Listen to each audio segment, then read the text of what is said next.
Seriously, what does it take? This is a question I'm directly posing at you. What does it take before you look at this rotten economic and social order and realise it can't work? It won't work. It can't be fixed. It can't be reformed. It can't be humanised. It has to be replaced. And to be clear, before I get in trouble with the relevant authorities, what I'm talking about here is peaceful revolution, along the lines of what politicians such as Bernie Sanders have called for. Now, as millions of people suffer a cost of living crisis, in large part caused by spiking energy prices, energy giant Shell have announced profits worth over £32 billion in 2022 alone.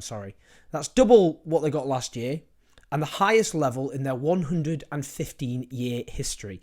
Now, this is straightforward war profiteering. What's happened is Russia's invasion of Ukraine has caused oil and gas prices to spiral, as I'm sure you've noticed.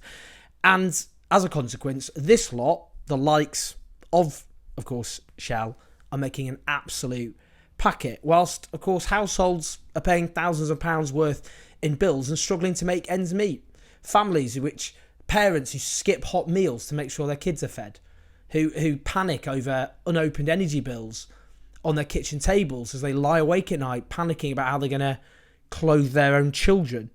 Now, it gets worse, just to show this, both the energy crisis and the behaviour of big business under our capitalist system. So it's been revealed today that another energy company, which, by the way, obviously makes huge amounts of profits for its shareholders, British Gas, according to an investigation by the Times newspaper, they've routinely sent debt collectors to break into customers' homes and force-fit pay-as-you-go meters, even when those customers are known to have huge vulnerabilities.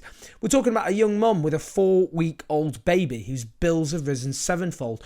We're talking about a 77-year-old man. We're talking about a single dad with 3 young kids. We're talking about a woman in her 50s who is described as having severe mental health bipolar, a woman who suffers from mobility problems and is partially sighted, a mum whose daughter is disabled and has a hoist and an electric wheelchair. Now, when approached, the company said they were suspending the practice of force-fitting repayment meters and declared, "This is not who we are. It's not how we do business." What are you talking about? What do you mean by that? What's that supposed to mean? That's exactly how you do business. That's exactly what you've been doing. That's how you've been making, in part, the profits for you and your shareholders. What do you think? These are just random rogue elements doing this for a laugh, for picking on pensioners and single mums and with little kids and disabled people for shits and giggles. I mean, I say that, but actually some of these debt collectors really are doing it for shits and giggles.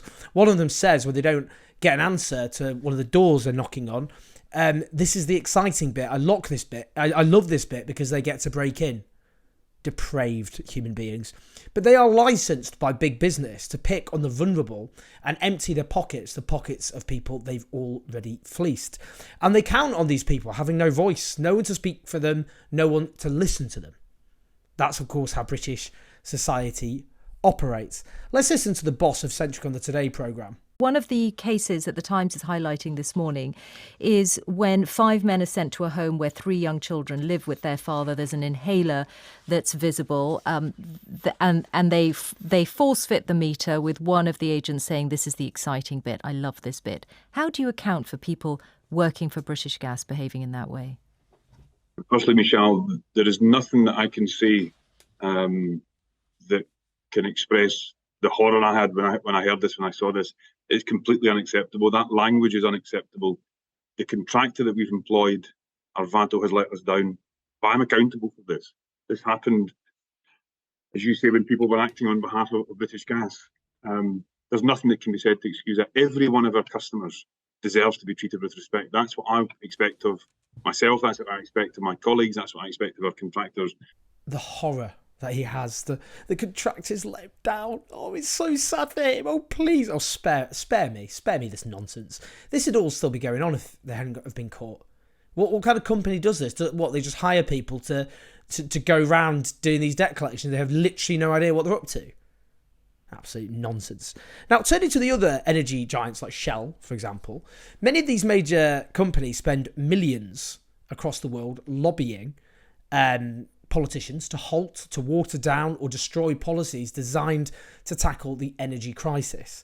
Rishi Sunak handed them tax breaks for investing in fossil fuel extraction. Lovely stuff, really, really far-sighted. Since 2010, those big energy companies, the likes of Shell, have handed nearly £200 billion to shareholders. They're not investing that money in renewable energy. It's just going, of course, to naked profiteering. So they're driving a climate emergency through fossil fuel extraction, which threatens, no biggie, the future existence of our species.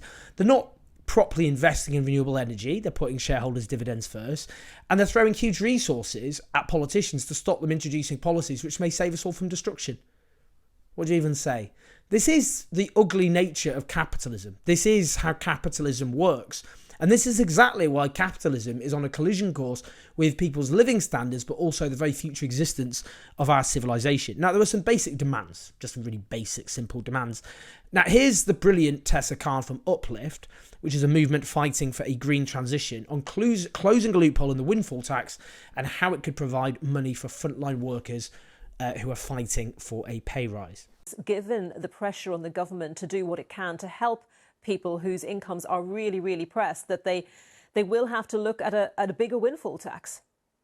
Yeah, certainly. I mean, I think the most obvious thing that the government needs to do is to close the loophole in the existing windfall tax. That's a loophole that means that oil and gas companies get massive write-downs on their tax bills if they invest in more oil and gas in the UK. The loophole amounts to us effectively giving £11 billion to oil and gas companies. And that £11 billion is enough to make sure that every NHS worker and every teacher in the UK gets an inflation matching pay rise. So if the UK government is looking for money, it knows exactly where to find it. Great stuff. Now, today, Greenpeace has occupied a 34,000-tonne oil platform on its way to the North Sea with a message for Shell CEO. Let's have a listen. We are on top of Shell's oil and gas drilling platform, Penguins FPSO, and we just heard that they announced the profits of last year, $39 billion US. This huge amount is the double the amount of clearing up Pakistan's floodings last year. This is a company that is causing climate destruction all around the world, and they're not taking responsibility or paying for that. So our message to Shell's new CEO is to stop drilling and start paying. Commendable stuff. More direct action like that, please. But again, this is about the nature of the economic system which rules over us, how it operates and whose interests in which it is run, and how it isn't, obviously, sustainable to have wars which cause massive destruction and death for civilians, but also profits for shareholders. How you can have a cost of living crisis where the poor are victimised and hounded by these thuggish debt collectors sent on behalf of big business, where we have a climate emergency which threatens our future survival, and which I'm afraid to say in the coming years, whatever we do now, is going to cause mass death and destruction and misery. That this crisis, which literally threatens us and our future survival, is being exacerbated by these big business corporations who are doing everything they can to stop action to save us all. This isn't a reformable system. We have to build something new. We have to talk about what that means. We have to talk about how that society operates. We have to learn from the terrible mistakes of the past in those attempts to supersede capitalism as it operates. But you can't look at that system, at how it operates, how it profits, and who it punishes, and how it threatens our future survival, and think, yeah, let's just keep going with this one. Maybe we'll just twiddle about around the edges here and there. Those some changes, of course, better than nothing. But how sustainable is it when you have these massive companies with all the political influence they win through their economic power continuing to behave in ways which are obviously completely on a collision course with living standards for millions of people, but also with our future survival as a species? That is why the call by the likes of Bernie Sanders for a political revolution, I think, are more compelling than they've ever been. Please like, subscribe, and do support us on patreon.com/OwenJones84 so we can make some documentaries, which we will be doing with our videographer on the union wages that you support in order to expose many of these injustices. See you soon.